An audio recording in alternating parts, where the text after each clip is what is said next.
শবে বরাত মানেই একসময় ভাবতাম রুটি আর হালুয়া আর তারাবাতি জ্বলবে, রাতে নামাজ পড়বো, সন্ধ্যায় গোসল করব আর তার সাথে সুন্দর করে মেহেদি দিব। সেই ছোটবেলার দিনগুলো খুবই মনে পড়ে আর খুবই মিস করি। আগের মতো আর শবে বরাত কেন যেন হয় না, বিকজ এখন আমরা অনেকটা বড় হওয়ার সাথে সাথে আমাদের কাজের ধরনগুলো চেঞ্জ হয়ে গিয়েছে। যেমন আগে আমাদের শবে বরাতে তেমন কোনো কাজ থাকতো না, ক্লাস থাকতো না অথবা এক্সাম থাকতো না। বাট এখনকার সময়ে আমরা শবে বরাতে কাজে অনেকটাই ব্যস্ত থাকি, তার পরের দিন হচ্ছে আমাদের অফ ডে থাকে। তো দেখা যাচ্ছে সারাদিন যে একটা স্টে করব, রুটি বানায় বাসায় বা একটা মানুষের বাসায় ইনভাইটেশন রুটি দিয়ে আসার একটা ব্যাপার থাকে। তারপর হচ্ছে মেহেদি দেওয়া, সন্ধ্যা কখন হবে, বোম ফুটাবো, তারপর হচ্ছে তারাবাতি জ্বালাবো, তারপর হচ্ছে শাওয়ার নিব, তারপর হচ্ছে নামাজ পড়বো।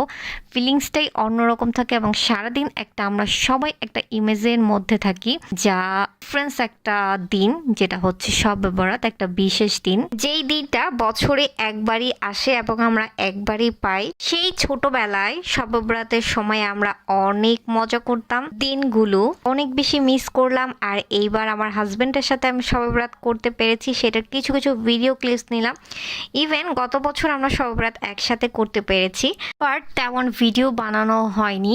আর এইবারও বানানো তেমন কোনো প্ল্যান ছিল না, বাডের সব কিছুই প্ল্যান হয়ে যায়। আপনাদের ভাইয়া ওর মতো করে শবে বরাতটাকে সেলিব্রেশন করলো এইবার আমাকে নিয়ে, যেমন বাইরে ঘুরতে যাওয়া, রুটি কিনতে যাওয়া। গত বছর রুটি কিনতে যাওয়ার সময় আমি ছিলাম। তারপর হচ্ছে তারাবাতি জ্বালানো, ও কিভাবে কিভাবে শবে বরাতটা আসলে সেলিব্রেশন করতো বা কি কি করতো এগুলো আমাকে বলতো। আর স্পেশালি ওর ফ্রেন্ড হিসাবে আমাকে নিয়েই ও সব কিছু করতে পেরেছে এবং আমিও অনেক বেশি এনজয় ফিল করলাম। ও সেইভাবে এনজয় করার জন্য আমাকে নিয়ে চলে গেল নারায়ণগঞ্জ। যেহেতু এবার ও শবে বরাত নারায়ণগঞ্জ করেছে, তখন আমরা বার হয়ে দেখলাম অনেক সুন্দর রাস্তাঘাট ডেকোরেশন করে থাকে সাধারণত, যেটা আমি কখনো দেখিনি। আমরা সাধারণত বাসার আশেপাশেই বার হতাম, দূরে কোথাও যেতাম না, বিশেষ করে রাতের বেলা।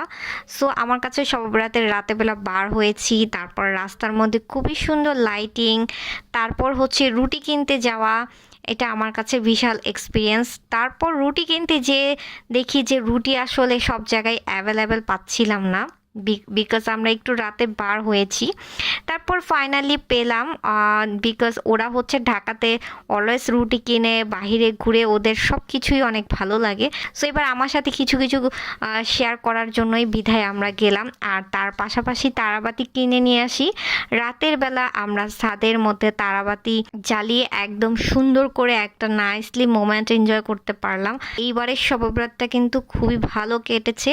গত বছরের শবে বরাতটা একটু ডিফারেন্স ছিল, বিকজ গত বছর ছিল আমার শ্বশুর, ননদ, শাশুড়ির ফ্যামিলি, মানে শ্বশুরবাড়ির ফ্যামিলি মেম্বার্সটা ছিল। সো ওইটার জন্য গত বছর শবে বরাতটা একটু ডিফারেন্স ছিল। আর এই বছর শবে বরাতটা আমার হাজব্যান্ড অদলি ছিল।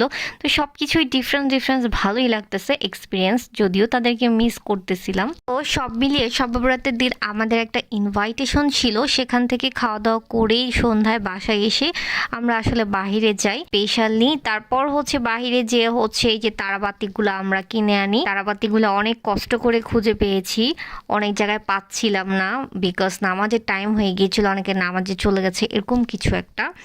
তারপর হচ্ছে রুটি নিয়ে যে কাহিনী হলো, রুটি অনেক জায়গায় খুঁজে পাচ্ছে না। যেই মুহূর্তে আমরা ঢাকায় ঢুকবো, মানে ঢাকাতে যাব ওইরকম প্রিপারেশন নিচ্ছি, ওই মুহূর্তে একটা জায়গায় রুটি পেয়ে যাই। আলহামদুলিল্লাহ, ভাগ্যিস সময়টা সেভ হয়ে গিয়েছে। তারপর আমরা রুটি কিনে নিয়ে আসলাম আর হচ্ছে তারাবাতি, আর বাহিরে একটু চা খেলাম। তো আর হচ্ছে লাইটিং সেট আপ একটু ডিফারেন্স টাইমে বের হয়, ডিফারেন্স একটু ভালো লাগা।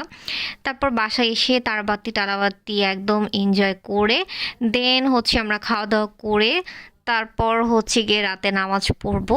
তারাবাতি অনেক দিন পর জ্বালাতে পেরেছি, স্পেশালি আম্মুও বলতেছিল, আমরাও বলতেছিলাম, বিশেষ করে কবে যে জ্বালিয়েছি কত বছর আগে আমার আসলে খেয়ালও নাই মনে হয়। স্পেশালি ও তারাবাতি অনেক বেশি মানে এনজয় করতেছিল, জ্বালানোর পরও আবার খুঁজতেছিল যে তারাবাতি থাকলে জ্বালানো যেত, এরকম কিছু একটা। আমার এত বছর পর জ্বালানোর পর এত বেশি ভালো লাগতেছিল। আর স্পেশালি আপনাদের ভাইয়া তো এবার ডিফারেন্স শবে বরাত, বিকজ ও এবার নারায়ণগঞ্জ ফার্স্ট শবে বরাত করতে পেরেছে। গত বছর আমি আবার ঢাকায় শবে বরাত করতে পেরেছি, ওইটা আমার কাছে অনেক বেশি ডিফারেন্স এক্সপিরিয়েন্স লেগেছে। আর স্পেশালি এইবার এক্সপিরিয়েন্সটা ছিল এরকম, তারাবাতি জ্বালানো। সেই ছোটোবেলায় মামারা আব্বুরা সবাই তারাবাতি নিয়ে আসতো, সেই দিনগুলো আমি অনেক বেশি মনে করতেছিলাম। আর এইবার হচ্ছে আপনাদের ভাইয়া আমাকে বাহিরে ঘুরতে নিয়ে গেছে, আমার কাছে এটা অনেক বেশি ডিফারেন্স এবং ভালো লেগেছে। আমি একবার যেতে চাই নাই, ভাবতেছিলাম আজকের দিনে বার হব না, বাট ও আমাকে নিয়ে যাওয়ায় তো আমার কাছে খুবই ভালো লাগতেছিল। আর আমার আম্মু স্পেশালি অনেক টাইপের হালুয়া এগুলো রান্না করেছিল। সো আমরা সব কিছু ডেকোরেশন করে তারপর হচ্ছে এখন খাওয়া দাওয়া করব, খাওয়া দাওয়া করে তারপর হচ্ছে নামাজে বসবো। সো খাওয়া দাওয়ার কিছু ক্লিপস আপনাদের সাথে শেয়ার করলাম। এভাবেই আমাদের শবে বরাতটা কাটিয়েছে, আলহামদুলিল্লাহ অনেক ভালো কাটিয়েছে। তো আপনাদের কাছে শেয়ার করলাম। তো কেমন লেগেছে ভিডিওটা অবশ্যই লাইক কমেন্ট করে জানাতে হবে। সো আপনারা দেখতে থাকেন এখন রূপচান কি বলবে। ও কোনটা খাবে? তুমি কোনটা খাবা বলো? আমি এটা খাবো।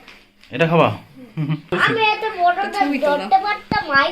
নর্মালি আমাদের বাসায় শবে বরাতের সময় একটা ট্রেডিশনাল থাকে যে চাউলের রুটি বাসায় বানানো হয়। তো আমরা হচ্ছে চাউলের রুটি হচ্ছে বেশিরভাগই পছন্দ করি, এটাও করি, বাট আমাদের এটা মাঝে মাঝে আনা হয়। বাট বেশিরভাগই হচ্ছে আমরা চালের রুটি আমরা দেখে অভ্যস্ত, বা ওইটাই আমাদের পছন্দ। ঠিক তেমনি এইবারও ব্যতিক্রম না, এইবারও চালের রুটি প্লাস হচ্ছে এই কেনা রুটিও ছিল।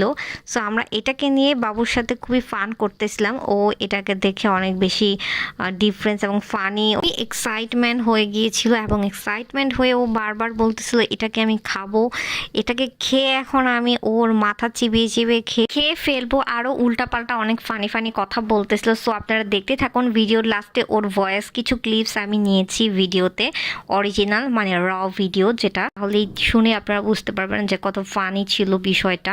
বলতেছিল যে ও আমার পেটে যেয়ে আমাকে আবার খেয়ে ফেলবে না। তো কি খাও তোমরা? আমরা কুমির খাই, কুমির পানির থেকে নিয়ে আইসা আমরা কুমির ফ্রাই করে খাইতেছি। এই যে কুমির, রূপচাঁদের মতো বড় কুমির। হ্যাপি বার্থডে দেখছো কত বড় কুমিরের বাচ্চা। অনেক মজা। হ্যাঁ কেমন মজা? আমরা গরু মাথা জামানের মজা। Happy birthday happy birthday to you. বাচ্চারা এত বেশি এত ফানি, যে কোনো সেলিব্রেশন দেখলে ওরা মনে করে এটা হ্যাপি বার্থডে টু, সেটা হলুদ হোক অথবা অ্যানিভার্সারি হোক বা যাই কিছু হোক না কেন, ওর সামনে যাই আমরা কাটিং করি কেন সবসময় হ্যাপি বার্থডে টু